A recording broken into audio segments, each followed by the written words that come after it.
Chapter 42 Ayash का दिल टूटा। ओजल ने पूरी प्लानिंग कर रखी थी कि आज तो अंश की बैंड बजाकर रहेगी। वह मन ही मन खुश हो रही थी। अश्वत्थ भी प्लानिंग कर रहा था अपने भांजे के अक्कल ठिकाने लगाने की। वह लोग कॉलेज के एंट्रेंस के पास पहुंचे। अश्वत्थ ने उन्हें कुछ दूर पर छोड़ा था। अंश उन्हें बहुत बड़ा रोज का बुके लिए खड़ा मिला। तिया की तो डर के मारे दिल एक्सप्लोड होने वाला था। वह मन में बोली है, भगवान मुझे किस सिचुएशन में डाल दिया है। अब मैं इस आदमी का क्या करूं, यह तो मेरे पीछे ही पड़ गया है। वहीं ओजल ने तिरछी निगाहों से पीछे की ओर देखा। अश्वत्थ आ रहा था। ओजल खुश हो गई। अंश बोला, हाय। वह थोड़ा नर्वस था। उसने खुद को शांत किया और इससे पहले वह कुछ रिएक्ट कर पाता अश्वत्थ लंबे कदमों के साथ वहां पहुंच गया। उस टाइम एंट्रेंस पर कोई नहीं था, सब लोग अंदर थे। अंश ने अश्वत्थ को देखा, उसके पैरों तले जमीन ही खिसक गई। वह आंखें फाड़कर अश्वत्थ को देखने लगा। अश्वत्थ बिल्कुल पहले जैसा ही था, हैंडसम, एरोगेंट, बिना एक्सप्रेशन के, और इस टाइम तो वह बहुत कोल्डली अंश को देख रहा था। अंश को ऐसा लग रहा था जैसे कोई उसके सीने से दिल निकाल रहा हो। वहां का माहौल अचानक से टेंशन से भर गया, जो तिया अच्छे से महसूस कर पा रही थी। ओजल बोली, भाई देखो ना, हमारा भांजा भी यहीं पर पड़ता है, हमसे छिपकर रह रहा है। तिया ने जब यह सुना तो उसका मुंह शौक से खुला का खुला रह गया।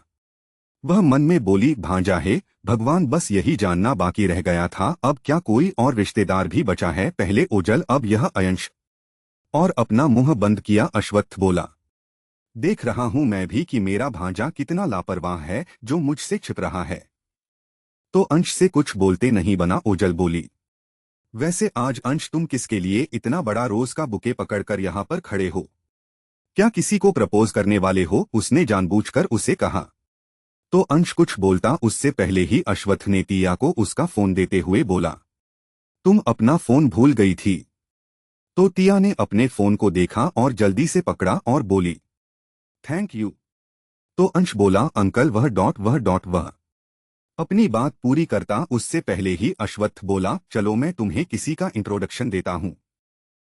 और तिया के कमर को पकड़ा और खुद से चिपकाते हुए बोला, यह तुम्हारी मामी है।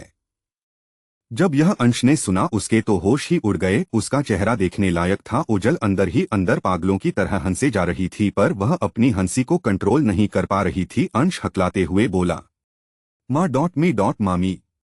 तो अश्वत्थ बोला, क्या तुम्हें तुम्हारे मॉम डैड ने नहीं बताया कि मैंने शादी कर ली है? तो अंश ने नामे सिर हिलाया। उसका मुंह उतर गया था। उसे यकीन नहीं हो रहा था कि वह जिस लड़की के प्यार में पड़ा था और उसे आज प्रपोज भी करने वाला था, वह उसकी मामी निकलेगी। उसने उन दोनों को देखा। तिया खुश लग रही थी और दोनों एकदम परफेक्ट कपल थे। हालांकि उनके बीच एज गैप बहुत ज्यादा था, लेकिन अश्वत्थ 26 से 27 साल का ही लगता था। कोई उसे देखकर यह नहीं कह सकता था कि वह 33 साल का है। तिया की हाइट भी परफेक्ट थी। हालांकि वह बहुत खूबसूरत थी, मगर वह 23 साल की नहीं, 18 से 19 साल की नजर आती थी। वह बहुत यंग थी। वह कुछ नहीं कह पाया और वह बुके दोनों को देते हुए बोला, कॉन्ग्रेचुलेशन बोथ ऑफ यू। तो अश्वत्थ ने वह बुके पकड़ लिया और बोला, चलो तुम्हें पता है कि अपने बड़ों के साथ कैसा बिहेव करते हैं। अंश कुछ नहीं बोल पाया। उसका दिल टूट गया था। वह मन में बोला, मेरी मामी, वह भी इतनी छोटी। क्या मेरे मामा को एक यही लड़की मिली थी? मेरा तो दिल टूट गया।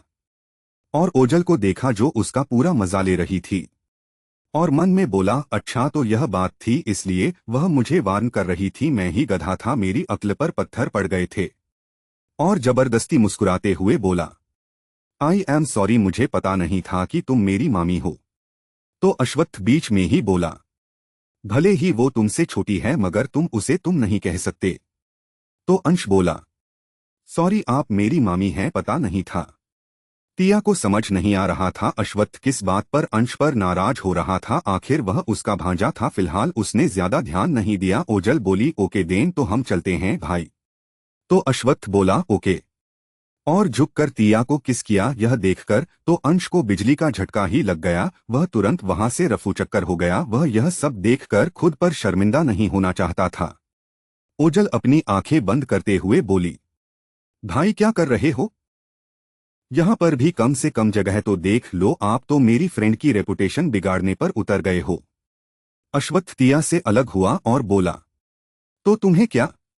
ओजल कुछ नहीं बोल पाई और बोली, तो एक काम करो, न घर में करो न कम से कम मैं बुआ तो बन जाऊंगी। तो तिया शर्म से झेंप गई। अश्वत्थ ने एक खड़ूस लुक दिया। तिया अश्वत्थ को छोड़कर चली गई। उसके पीछे उजल भागी। अश्वत्थ ने तिया को जाते हुए देखा और अपने होंठ पर हाथ फिराया। उसकी आंखों में चमक थी और चला गया। अंश देवदास बना बैठा था। काव्य बोला, क्या हुआ अंश? तो कबीर बोला, अंश क्या हुआ? तो अयान बोला, क्या हुआ? तिया ने रिजेक्ट कर दिया। तो अंश बोला, नहीं मैं नहीं कर पाया, मेरे मामा आ गए। तो सब एक साथ बोले, क्या? कब, कैसे और क्यों आए? अयंश हक्का बक्का होकर उन्हें घूर रहा था। तो अयान बोला, तो कर सकते हो न, अभी भी टाइम है। अंश बोला, नहीं कर सकता यार। सब एक साथ बोले, क्यों और किस लिए नहीं कर सकता? तो अंश बोला, अरे यार तिया मेरी मामी है, मेरे मामा की वाइफ, मेरी लव स्टोरी का दी एंड। यह सुनकर सब हैरान रह गए। अयान बोला, क्या तिया तुम्हारी मामी? यह कौन सा मजाक है? तो अंश बोला, मजाक नहीं, सच है, वह सच जिसे मैं भी एक्सेप्ट नहीं कर पा रहा हूँ। ओजल मासी को पता था, इसलिए वो मुझे दूर रहने के लिए कह रही थी। वो मेरी हालत पर हंस रही थी। उन्होंने मेरे सामने ही तिया को किस किया, वह भी मेरे दिल को जलाने के लिए किस।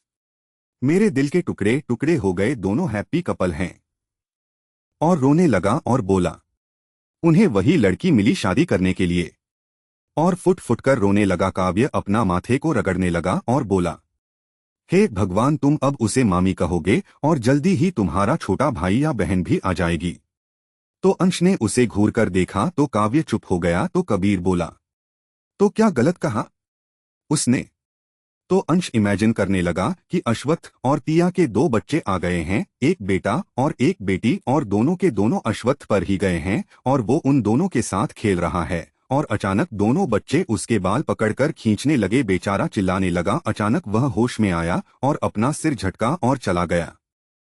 तो सब उसे देखते रह गए। तिया अश्वत्थ के बारे में सोचने लगी। वह उसके आज के बिहेवियर से परेशान थी। उसे पता था अश्वत्थ उसके लिए पजेसिव था, पर इतना होगा उसने नहीं सोचा था। वह सोच रही थी कि अश्वत्थ ने कभी भी उसे खुद से दूर नहीं किया था।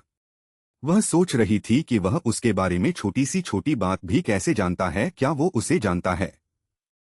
उसे याद आ रहा था जब वो छोटी थी तो उसकी माँ उसे अपनी फ्रेंड के बड़े बेटे के बारे में बताती थी। तिया बहुत छोटी थी, उसे ढंग से कुछ याद नहीं था।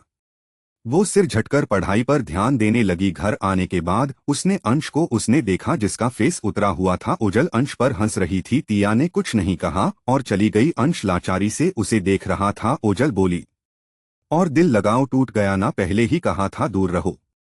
तो अंश ने उसे घूर कर देखा तो ओजल चली गई। अश्वत्थ स्टडी रूम में था तो तिया मास्टर बेडरूम में गई और अपना बैग पैक रखा और आगे बढ़ने लगी। तभी अचानक वो धड़ाम से गिर पड़ी और दर्द से चिल्लाई और कराहने लगी। आवाज सुनकर अश्वत्थ जल्दी से आया। उसने तिया को फर्श पर गिरी पड़ी थी और कराह रही थी।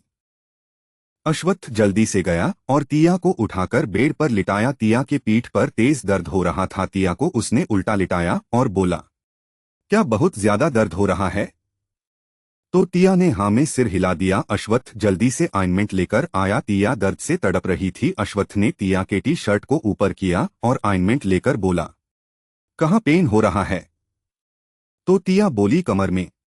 तो अश्वत्थ लगाने लगा। उसने ऐसा काम नहीं किया था कभी जिसकी वजह से तिया को पेन हो रहा था। तिया को कराहते देख वह ध्यान से नजाकत के साथ ऑइंटमेंट लगाने लगा और बोला, अब ठीक है? तो तिया बोली, हूँ। अश्वत्थ बोला, तुम गिर कैसे गई? तो तिया बोली, मेरा आज ध्यान ही नहीं है, कॉलेज में भी गिरते गिरते बची हूं। तो अश्वत्थ बोला, अपना ध्यान रखा करो छोटी गिलहरी, तुमने डरा ही दिया था और कहीं। तो तिया ने नामे सिर हिलाया तो अश्वत्थ ने उसकी टी शर्ट को ठीक किया और उसके सीधे लेटने में हेल्प की और उसके कमर के नीचे सॉफ्ट पीलो रख दिया और बोला, आराम करो। तो तिया ने हाँ में सिर हिलाया और आंख बंद कर ली। अश्वत्थ बाथरूम में चला गया और तिया के लिए पानी गर्म करके बाथ टब में भर दिया ताकि थोड़ा रिलैक्स फील करने के बाद तिया नहा ले। और उसके लिए सब रेडी कर दिया और नीचे आया और किचन में गया जहां डिनर बन रहा था। आज ओरियन और मिराज खाना बना रहे थे। अश्वत्थ ने जूसर निकाला और रेफ्रिजरेटर से ऑरेंजस निकाला और छिलने लगा तो मिराज बोला, क्या हुआ? बड़े दिनों बाद यहाँ इस पवित्र स्थान में दर्शन दे रहे हो?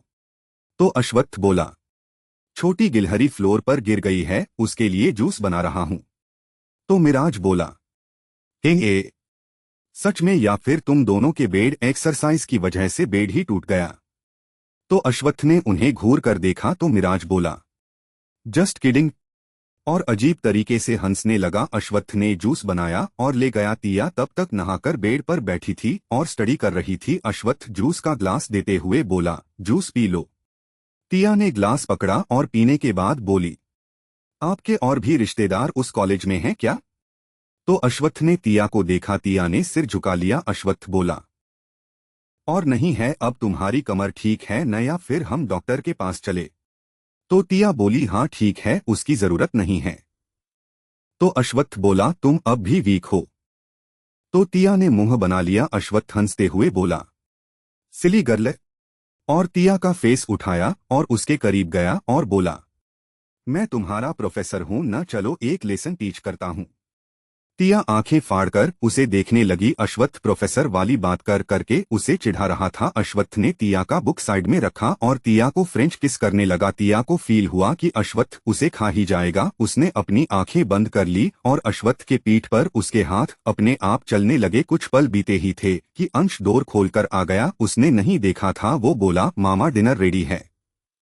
और देखा उसके तो होश ही उड़ गए। उसे ओजल ने यही दिखाने के लिए जानबूझकर भेजा था। उसे ओजल पर गुस्सा आ रहा था। वो वहां से जाने लगा। तिया ने अश्वत्थ को खुद से अलग किया। अश्वत्थ अलग नहीं होना चाहता था। तिया को बहुत शर्मिंदगी महसूस हो रही थी। आज अंश ने भी उन्हें देख लिया था, हालांकि वह बस किस ही कर रहे थे। तिया बोली, अंश आया है, अब बस भी। वो इतना ही बोल पाई थी। अश्वत्थ ने अंश को देखा, उसका मूड खराब हो गया था। वह बोला, डोर नॉक करने के मैनर्स नहीं है। तो अंश बोला, सॉरी मामा, और भाग गया। तो अश्वत्थ बोला, लो चला गया, अब हमें कोई डिस्टर्ब नहीं करेगा। और तिया के कमर को पकड़ा तो तिया के मुंह से आह निकली। तो अश्वत्थ ने जल्दी से हाथ हटाया और बोला, क्या हुआ? तो तिया बोली, क्या कर रहे हैं सर?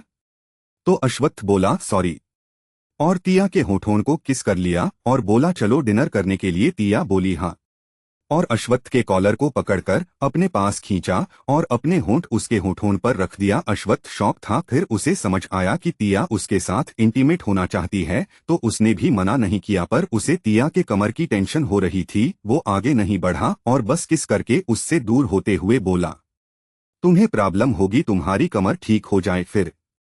और तिया के नाइट शर्ट के बटन लगा दिए। तिया को अश्वत्थ से दिन ब दिन ज्यादा प्यार हो रहा था। दोनों ने एक दूसरे को ठीक किया और डिनर के लिए नीचे गए। सब लोग उनका ही वेट कर रहे थे। अंश तो उन्हें देख भी नहीं रहा था, क्योंकि उसने उन दोनों को किस करते हुए देखा था। उसे बहुत एम्बेरसमेंट फील हो रहा था।